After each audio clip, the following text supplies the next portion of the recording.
नमस्कार मित्रांनो, आपल्या सर्वांचं स्वागत आहे खबरलाईट यूट्यूब चॅनलमध्ये।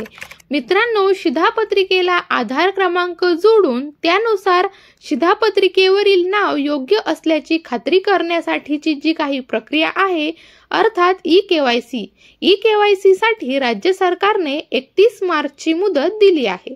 त्यानंतर ई-केवायसी न करणाऱ्यांची शिधापत्रिकेवरून नावे ही वगळली जाणार आहेत। परिणामी त्यांना धान्य मिळणार नाही असा इशारा राज्य सरकारने दिला आहे। तर मित्रांनो, याबद्दलची सविस्तर अशी माहिती आपण या व्हिडिओच्या माध्यमातून जाणून घेण्याचा प्रयत्न करणार आहोत। त्यामुळे व्हिडिओ नक्की शेवटपर्यंत पहा आणि आपल्या चॅनलवर पहिल्यांदाच आला असाल तर चॅनलला सबस्क्राइब करून घ्या, जेणेकरून अशाच प्रकारचे नवनवीन व्हिडिओ तुम्हाला या ठिकाणी भेटत राहतील। मित्रांनो, राज्यामध्ये सुमारे 2,29,00,000 ग्राहकांचे ई-केवायसी आणखीनही प्रलंबित आहे।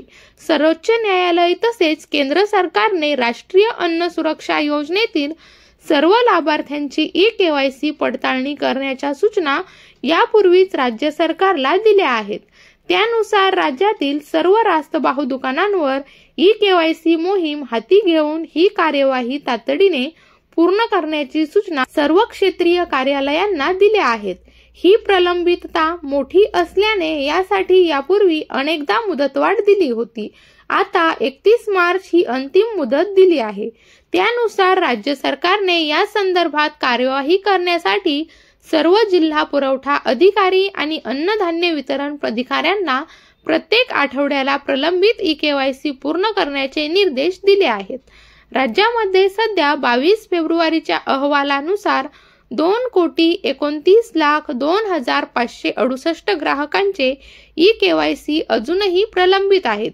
यासाठी राज्यातील 2,16,68,407 आधार प्रमाणीकरण केलेल्या नोंदी देखील 31 मार्च पूर्वी पूर्ण करण्याचे निर्देश दिलेले आहेत। या नोंदी सध्या पुरवठा निरीक्षकांच्या लॉगिनला असून त्यांनी तातडीने कार्यवाही करावी अशा सूचना देखील संबंधित अधिकाऱ्यांनी दिलेल्या आहेत। तर मित्रांनो, ही ई-केवायसी कशी करायची त्याचा व्हिडिओ देखील आपण याआधी बनवलेला आहे। तो व्हिडिओ तुम्ही डिस्क्रिप्शन बॉक्समध्ये जाऊन त्याच्यावर लिंक दिलेली आहे, त्या ठिकाणी क्लिक करून तो सविस्तर व्हिडिओ देखील तुम्ही पाहू शकता।